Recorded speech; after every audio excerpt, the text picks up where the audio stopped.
September کی اوائل کی بات ہے جب محکمہ اوقاف نے زبردستی میری تعیناتی شیخو پورہ کے ایک امیر محلے کی جامع مسجد سے ہیرا منڈی لاہور کی ایک پرانی مسجد میں کر دی۔ وجہ یہ تھی کہ میں نے قریبی علاقہ کے ایک کونسلر کی مسجد کے لاؤڈ سپیکر پہ تعریف کرنے سے انکار کر دیا تھا۔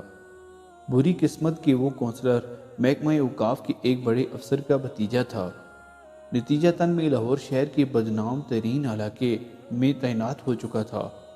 بے شک کہنے کو میں مسجد کا امام کہا جا رہا تھا، مگر علاقے کا بدنام ہونا اپنی جگہ۔ جو سنتا تھا ہنستا تھا یا پھر اظہار افسوس کرتا تھا۔ محکمے کے ایک کلرک نے تو حد ہی کر دی۔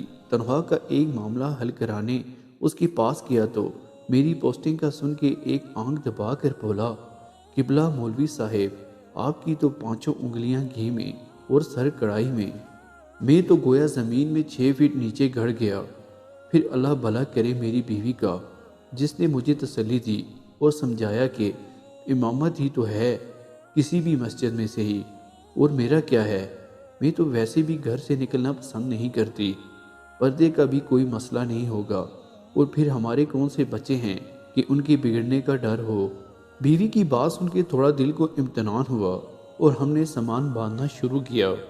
بچوں کا ذکر چھیڑ ہی چکا ہے تو بتاتا چلوں کہ شادی کے 22 سال گزرنے کے باوجود اللہ نے ہمیں اولاد جیسی نعمت سے محروم رکھنا ہی مناسب سمجھا۔ خیر اب تو شکوہ شکایت بھی چھوڑ چکے تھے دونوں میاں بیوی۔ جب کسی کا بچہ دیکھ کر دل دکھتا تو میں یاد الہی میں دل لگا لیتا اور وہ بھلی مانس کسی کونے خدرے میں منہ چھپا کر آنسو بہا لیتی۔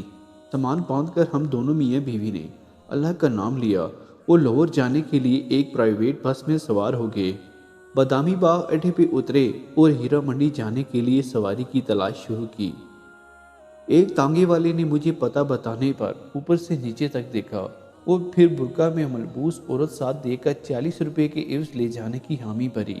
تانگا چلا تو کوچبان نے میری ناقص معلومات میں اضافہ یہ کہہ کر کیا کہ میاں جی جہاں آپ کو جانا ہے اسے ہیرا منڈی نہیں ٹبی گلی بھی کہتے ہیں۔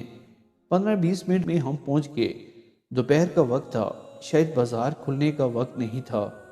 دیکھنے میں تو عام سا محلہ تھا، وہی ٹوٹی پھوٹی گلیاں، میلی کرتوں کے غلیظ دامن سے ناک پونجتے ننگ دڑنگے بچے، نالیوں میں کالا پانی اور کوڑے کے ڈھیروں پر منڈلاتی بے حساب مکھیاں، سبزیوں پھلوں کے ٹھیلے والے اور ان سے بحث کرتی کھڑکیوں سے آدھی باہیں لٹکتی عورتیں۔ فرق تھا تو صرف اتنا کہ سگریٹ اور پھول والوں کی دکانیں کچھ زیادہ تھیں۔ دکانیں تو بند تھیں مگر ان کے نئے پرانے بورڈ ان کے اصل کاروبار کی خبر دے رہے تھے۔ مسجد کے سامنے تانگا رکا کیا مانو محلے والوں کی عید ہو گئی۔ پتہ نہیں کن کن کونے خدروں سے بچے اور عورتیں نکل کر جمع ہونے لگیں۔ ملی جلی آوازوں نے آسمان سر پہ اٹھا لیا۔ ابھی نیا مولوی ہے، بیوی بھی ساتھ ہے، پچھلے والے سے تو بہتر ہی ہوگا۔ کیا پتہ لگتا ہے بہن، مرد کا کیا اعتبار۔ ہاں ہاں صحیح کہتی ہو، داڑھی والا مرد تو اور بھی خطرناک، عجیب طوفانی بدتمیزی تھا۔ مکالموں اور فکروں سے یہ معلوم پڑتا تھا کہ جیسے طوائفوں کے محلے میں مولوی نہیں، شرفا کے محلے میں کوئی طوائف وارد ہوئی ہو۔ اس سے پہلے کہ میرے ضبط کا پیمانہ لبریز ہوتا، خدا خوش رکھے غلام شبیر کو جو مولوی صاحب کرتا دوڑا چلا آیا اور ہجوم کو وہاں سے بھگا دیا۔ پتہ چلا کہ مسجد کا خادم ہے اور عرصہ 25 سال سے اپنے فرائض منصبی نہایت محنت اور دیانتداری سے ادا کر رہا تھا۔ بھائی طبیعت خوش ہو گئی اس سے مل کے۔ دبلا پتلا پکی عمر کا مرد، لمبی سفید داڑھی، صاف ستھرا سفید پاجامہ کرتا، کندھے پہ 4 خانے والا سرخ و سفید انگوچھا، پیشانی پہ محراب کا کالا نشان، سر پہ سفید ٹوپی اور نیچی نگاہیں۔ سادہ اور نیک آدمی اور منہ پہ شکایت کا ایک لفظ نہیں۔ بوڑھا آدمی تھا مگر کمال کا حوصلہ و ہمت رکھتا تھا۔ سامان سنبھالتے اور گھر کو ٹھیک کرتے ہفتہ 10 دن لگ گئے۔ گھر کیا تھا، 2 کمروں کا کوارٹر تھا، مسجد سے متصل، ایک چھوٹا سا باورچی خانہ، ایک اس سے بھی چھوٹا غسل خانہ اور بیت الخلاء، اور ایک ننھا منا سا سین۔ بہرحال ہم میاں بیوی کو بڑا گھر کس لیے چاہیے تھا، بہت تھا ہمارے لیے، بس ارد گرد کی عمارتیں اونچی ہونے کی وجہ سے تاریکی بہت تھی۔ دن 12 بجے شام کا سا دھندلا کا سا چھایا رہتا تھا۔ گھر ٹھیک کرنے میں غلام شبیر نے بہت مدد کی۔ صفائی کرنے سے دیواریں چونا کرنے تک۔ تھوڑا قریدنے سے پتہ چلا کہ یہاں آنے والے ہر امام مسجد کے ساتھ غلام شبیر گھر کا کام بھی کرتا تھا، بس تنخواہ کے نام پہ غریب 2 وقت کا کھانا مانگتا تھا اور رات کو مسجد میں ہی سوتا تھا۔ یوں اس کو رہنے کی جگہ بھی مل جاتی اور مسجد کی حفاظت بھی ہو جاتی تھی۔ ایک بات جب سے میں آیا تھا دماغ میں کھٹک رہی تھی، سو ایک دن غلام شبیر سے پوچھ لیا، میاں یہ تو بتاؤ کہ پچھلے امام کے ساتھ کیا ماجرا گزرا؟ وہ تھوڑا ہچکچایا اور پھر ایک طرف لے گیا کہ بیگم کے کان میں آواز نہ پڑے۔ میاں جی اب کیا بتاؤں آپ کو، جوان آدمی تھا اور غیر شادی شدہ بھی، محلے میں بلا حسن کی کیا کمی ہے، بس دل آ گیا ایک لڑکی پہ۔ لڑکی کے دلال بلا کہاں جانے دیتے تھے سونے کی چڑیا کو۔ پہلے تو انہوں نے مولانا کو بہت سمجھانے بجھانے کی کوشش کی، پھر ڈرایا دھمکایا، لیکن مولانا نہیں مانے۔ ایک رات لڑکی کو بگا لے جانے کی کوشش کی، بادامی باغ اڈے پر ہی پکڑے گئے۔ ظالموں نے اتنا مارا پیٹا کہ مولانا جان سے گئے۔ غلام شبیر نے نہایت افسوس کے ساتھ ساری کہانی سنائی۔ پولیس وغیرہ قاتل پکڑے نہیں گئے؟ میں نے گھبرا کر پوچھا۔ غلام شبیر ہنسنے لگا، کمال کرتے ہیں آپ بھی میاں جی، پولیس والا ان لوگوں کے چکروں میں کہاں پڑتی ہے، بس اپنا بھتہ وصول کیا اور غائب۔ اور ویسے بھی کوتوال صاحب خود اس لڑکی کے عاشقوں میں شامل تھے۔ لا حول ولا قوت الا باللہ، کہاں اس جہنم میں پھنس گئے ہیں۔ میں یہ سب سن کر سخت پریشان ہوا۔ آپ کیوں فکر کرتے ہیں میاں جی، بس چپ کر کے نماز پڑھیں اور پڑھائیں۔ دن کے وقت کچھ بچے آ جایا کریں گے، ان کو قرآن پڑھا دیں، باقی بس اپنے کام سے کام رکھیں۔ بلکہ مسجد کا امام اچھا ہو تو گناہوں کی اس بستی میں لوگ صرف عزت کرتے ہیں۔ غلام شبیر نے میری معلومات میں اضافہ کرتے ہوئے بتایا تو میری جان میں جان آئی۔ انہی شروع کے ایام میں ایک واقعہ ہوا۔ پہلے دن ہی دوپہر کے کھانے کا وقت ہوا تو دروازے پر کسی نے دستک دی۔ غلام شبیر نے جا کے دروازہ کھولا اور پھر ایک کھانے کی ڈکی تشتری لے کر اندر آ گیا۔ میری سوالیہ نگاہوں کے جواب میں کہنے لگا، نورا نے کھانا بھجوایا ہے، پڑوس میں رہتی ہے۔ میں کچھ نہ بولا، نہ ہی مجھے کوئی شک گزرا۔ سوچا ہوگا کوئی اللہ کی بندی، اور پھر امام مسجد کے گھر کا چولہا تو ویسے بھی کم ہی جلتا ہے۔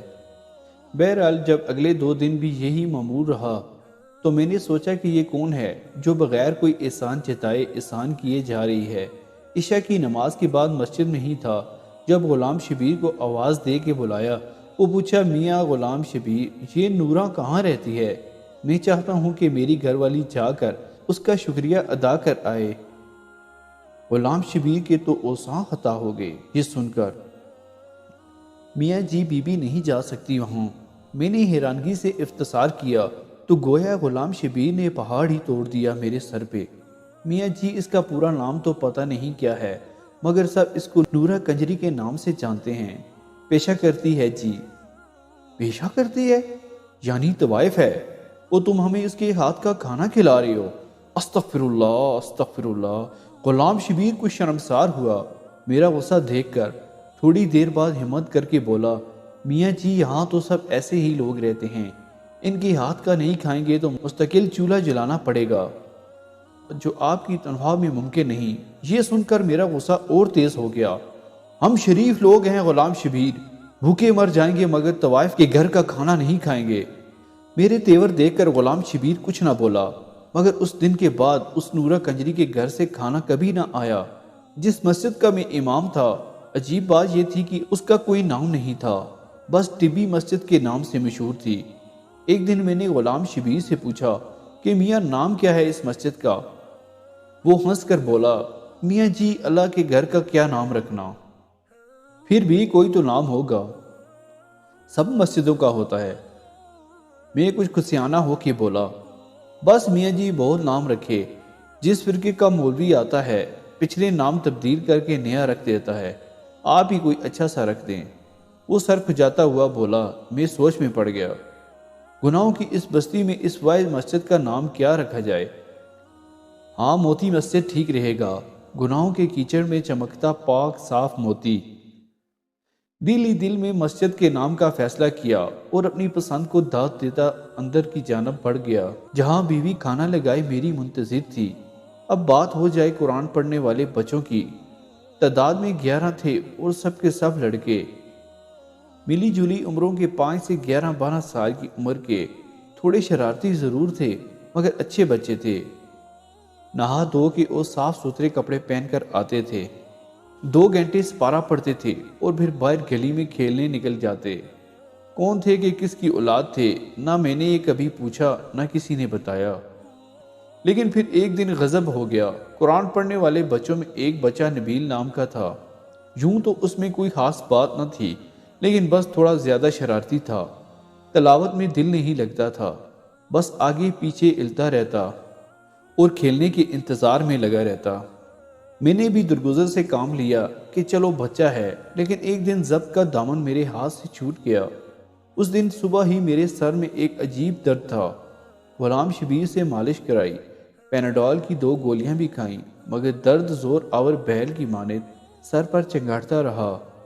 درد کے باوجود اور غلام شبیر کے بہت منع کرنے پر بھی میں نے بچوں کا ناغہ نہ کیا۔ نبیل بھی اس دن معمول سے کچھ زیادہ شرارتیں کر رہا تھا، کبھی ایک کو چھیڑ کبھی دوسرے کو۔ جب اس کی حرکتیں حد سے بڑھ گئیں تو یکایک میرے دماغ پر غصے کا بھوت سوار ہو گیا اور میں نے پاس رکھی لکڑی کی ریل اٹھا کر نبیل کو دے ماری۔ میں نے نشانہ تو کمر کا لیا تھا، مگر خدا کا کرنا ایسا ہوا کہ ریل بچے کی پیشانی پر جا لگی۔ خون بہتا دیکھ کر مجھے میرے سر کا درد بھول گیا اور میں نے گھبرا کر غلام شبیر کو آواز دی۔ وہ غریب بھاگتا ہوا آیا اور بچے کو اٹھا لے کے پاس والے ڈاکٹر کے کلینک پر لے گیا۔ خدا کا شکر ہوا کہ چوٹ گہری نہیں لگی تھی، مرہم پٹی سے کام چل گیا اور ٹانکے نہ لگے۔ خیر باقی بچوں کو فارغ کر کے مسجد کے دروازے پہ پہنچا ہی تھا کہ چادر میں لپٹی ایک عورت نے مجھے آواز دے کے روک لیا۔ میں نے دیکھا کہ وہ عورت دہلیز پر کھڑی مسجد کے دروازے سے لپٹی رو رہی تھی۔ 40-45 کا سن ہوگا، معمولی شکل و صورت، سانولا رنگ اور چہرے پہ پرانی چیچک کے گہرے داغ، آنسوؤں میں ڈوبی آنکھیں اور گالوں پہ بہتا کالا سرما، زیور کے نام پہ کانوں میں لٹکتی سونے کی ہلکی سی بالیاں اور ناک میں چمکتا سستا سرخ رنگ کا لونگ۔ چادر بھی سستی مگر صاف ستھری اور پاؤں میں ہوائی چپل۔ کیا بات ہے بی بی، کون ہو تم؟ میں نے حیرانگی سے اسے پوچھا۔ میں نورا ہوں مولوی صاحب، اس نے چادر کے پلو سے ناک پوچھتے ہوئے کہا۔ نورا؟ نورا کنجری؟ میرے تو گویا پاؤں تلے سے زمین ہی نکل گئی۔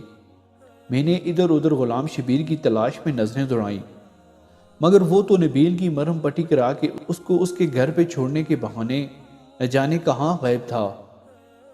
جی نورا کنجری، جی نورا کنجری، اس نے نظریں جھکا کر اپنے نام کا اقرار کیا۔ مجھے کچھ دیر کے لیے اپنے منہ سے نکلنے والے اس گالی جیسی عرفیت پر شرمندگی ہوئی، مگر پھر خیال آیا کہ وہ طوائف تھی اور اپنی بری شہرت کی ذمہ دار۔ شرمندگی اس کو ہونی چاہیے تھی، مجھے نہیں۔ پھر اچانک مجھے احساس ہوا میری موتی جیسی مسجد میں اس طوائف کا ناپاک وجود کسی غلاظت سے کم نہیں تھا۔ باہر نکل کے کھڑی ہو، مسجد کو گندا نہ کر بی بی۔ میں نے نفرت سے باہر گلی کی جانب اشارہ کیا۔ اس نے کچھ حیرانگی سے آنکھ اٹھا کر میری طرف دیکھا کہ جیسے اسے مجھ سے اس رویے کی امید نہ ہو۔ ڈبڈبائی آنکھوں میں ایک لمحے کے لیے کسی فریاد کی لو بھڑکی، پھر کچھ سوچ کر اس نے آنسوؤں کے پانی میں احتجاج کے ارادے کو غرق کیا اور بغیر کوئی بات کیے چلی گئی۔ میں نے بھی نہ روکا کہ پتہ نہیں کس ارادے سے آئی تھی۔ اتنی دیر میں غلام شبیر بھی پہنچ گیا۔ کون تھی میاں جی، کیا چاہتی تھی؟ غالباً اس نے عورت کو تو دیکھا تھا مگر دور سے شکل نہیں پہچان پایا۔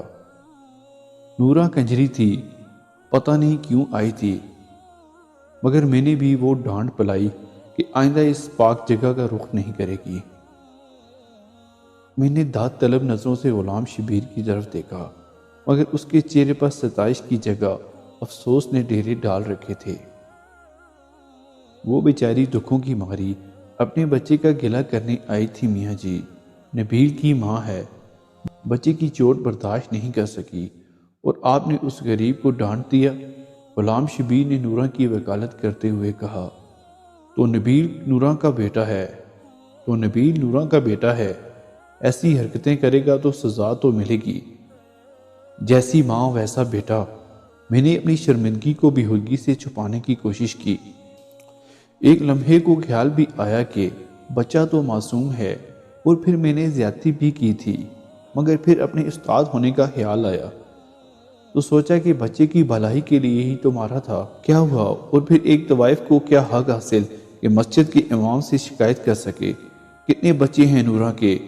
میں نے بات کا رخ بدلنے کی کوشش کی۔ مسجد میں پڑھنے والے سب بچے نورا کے ہیں میاں جی، اس کے علاوہ ایک گود کا بچہ بھی ہے۔ بس اس محلے میں صرف نورا ہی اپنے بچوں کو مسجد بھیجتی ہے، باقی سب لوگوں کے بچے تو آوارہ پھرتے ہیں۔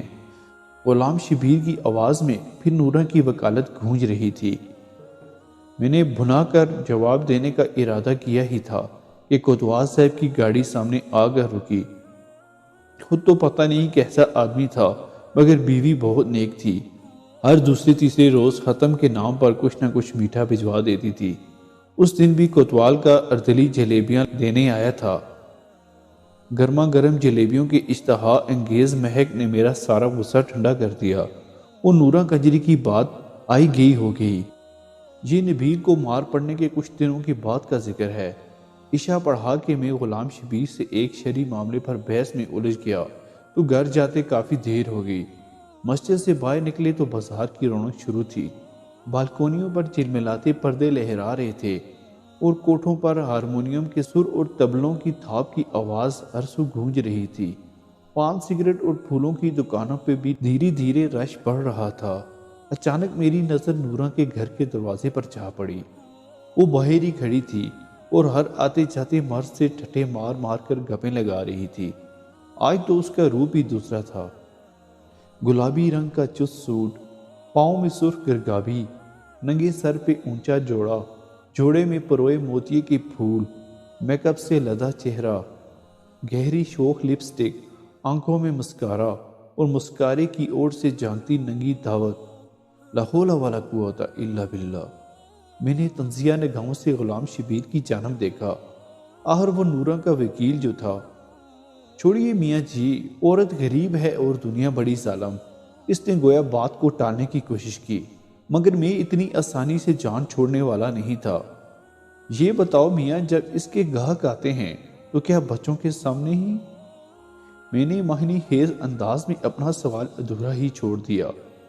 میاں جی، ایک تو اس کے بچے صبح اسکول جاتے ہیں اور اس لیے رات کو جلدی سو جاتے ہیں، دوسرا مہمانوں کے لیے بھائی سین میں ایک کمرہ الگ سے رکھا ہے۔ غلام شبیر نے نگوار سے لہجے میں جواب دیا، استغفر اللہ استغفر اللہ۔ میں نے گفتگو کا سلسلہ وہیں ختم کرنا مناسب سمجھا، کیونکہ مجھے احساس ہو چکا تھا کہ غلام شبیر کے لہجے سے جھانکتی ناگواری کا رخ نورا کی جانب نہیں تھا۔ اس کے بعد نورا کا ذکر میرے سامنے تب ہوا جن دنوں میں اپنے اور زوجہ کے لیے حجی بیت اللہ کے گھر سے کاغذات بنوا رہا تھا۔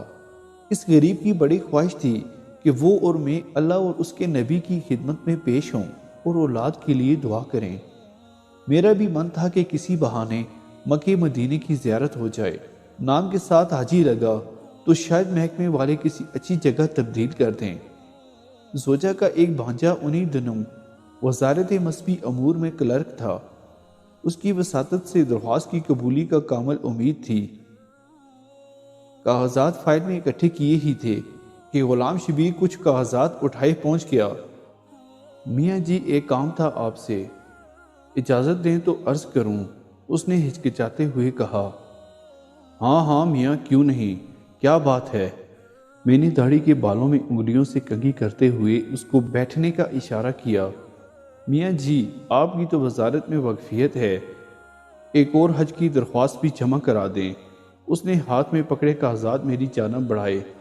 دیکھو میاں غلام شبیر، تم اچھی طرح جانتے ہو کہ میں گھر بار تمہارے ذمہ چھوڑ کے جا رہا ہوں، اور پھر تمہارے پاس حج کے لیے پیسے کہاں سے آئے؟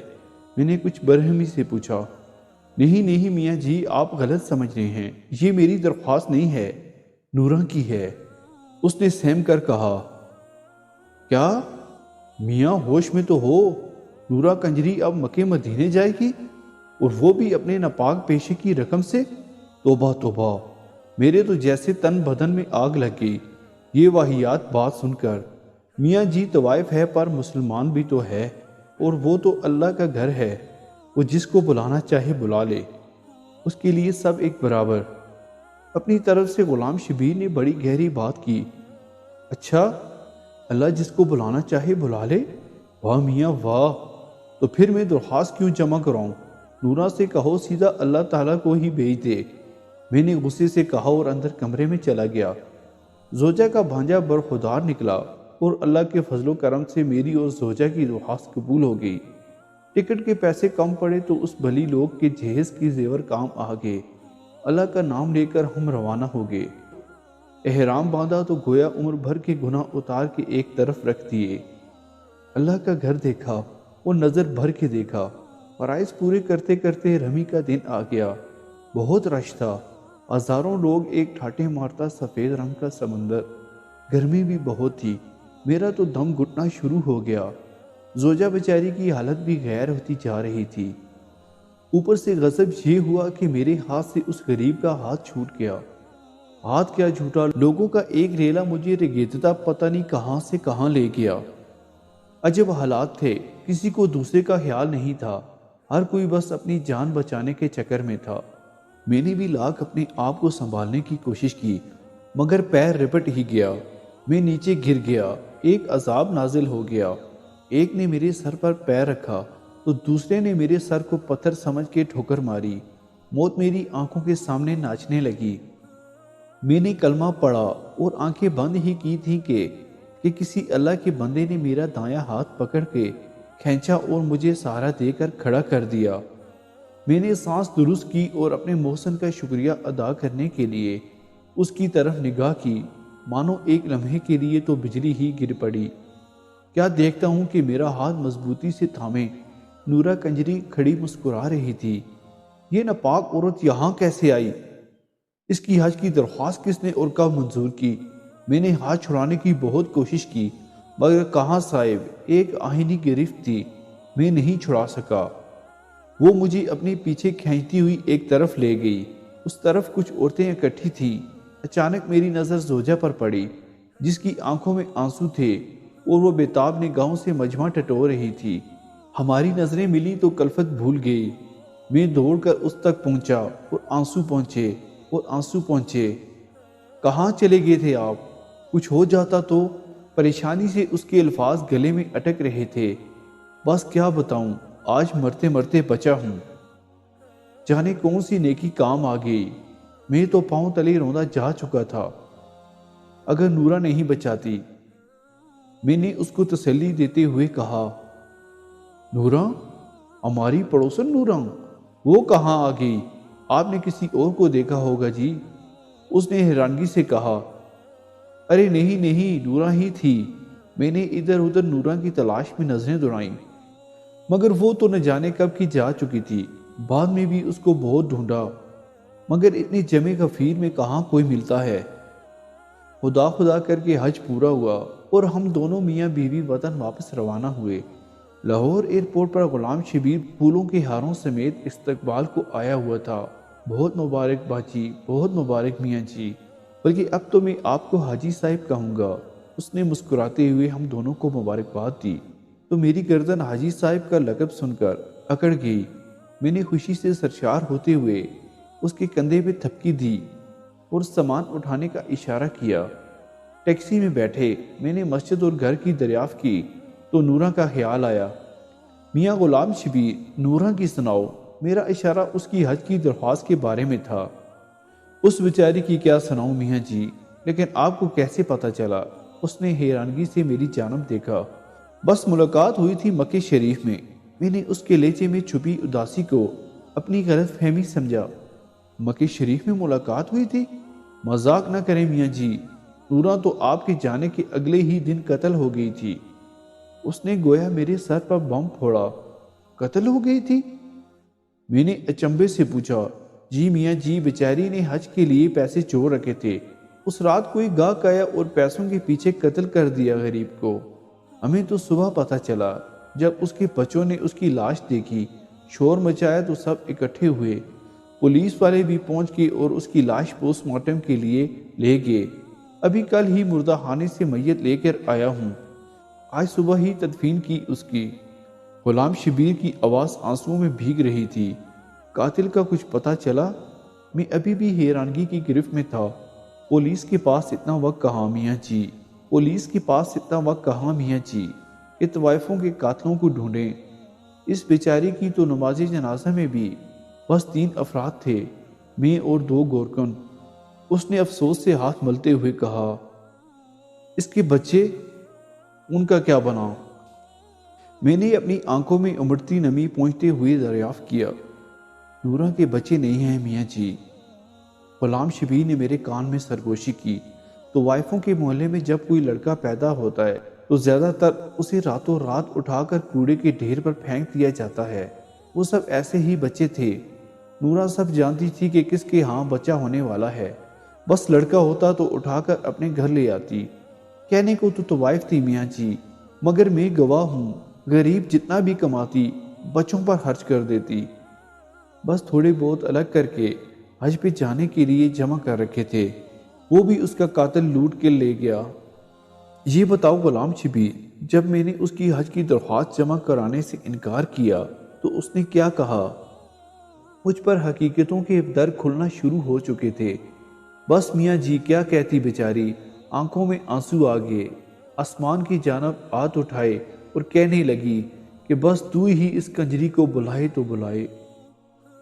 مجھ پر تو پوچھو گھڑوں پانی گر گیا۔ تعصب کی ایک آندھی چل رہی تھی، ہوا کے دوش میری خطائیں اڑا رہے تھے، گناہوں کی مٹی چل رہی تھی اور میری آنکھیں اندھیائی جا رہی تھیں۔ آپ کیوں روتے ہیں میاں جی؟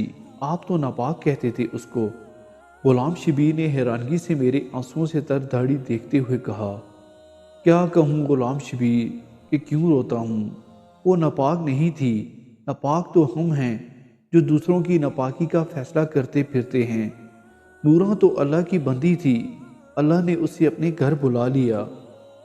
میری ندامت بری ہچکیاں بند ہونے کا نام نہیں لے رہی تھی اور غلام شبیر نہ سمجھتے ہوئے مجھے تسلی دیتا رہا۔ ٹیکسی محلے میں داخل ہوئی اور مسجد کے سامنے کھڑی ہو گئی۔ اترا ہی تھا کہ نورا کے دروازے پر نظر پڑی، ایک ہجوم کٹھا تھا۔ وہاں کیا بات ہے غلام شبیر؟ لوگ اب کیوں اکٹھے ہیں؟ میاں جی میرے خیال میں پولیس والے ایدھی سینٹر والوں کو لے کے آئے ہیں، وہی لوگ بچوں کو لے کے جائیں گے۔ ان غریبوں کی کوئی دیکھ بھال کرنے والا نہیں ہے۔ غلام شبیر نے کچھ سوچتے ہوئے کہا۔ میں نے زوجہ کا ہاتھ پکڑا اور غلام شبیر کو پیچھے آنے کا اشارہ کرتے ہوئے نورا کے دروازے کی جانب بڑھ گیا۔ کہاں چلے میاں جی؟ غلام شبیر نے حیرانگی سے پوچھا۔ نورا کے بچوں کو لینے جا رہا ہوں، آج سے وہ میرے بچے ہیں، اور ہاں مسجد کا نام میں نے سوچ لیا ہے، آج سے اس مسجد کا نام نور مسجد ہوگا۔ ہاں تو میرے پیارے دوستو، آپ کو اس کہانی میں کیا بات سب سے زیادہ سبق آموز لگی؟ ہمیں اپنی رائے سے ضرور آگاہ کیجیے گا۔ اللہ ہم سب کا حامی و ناصر ہو۔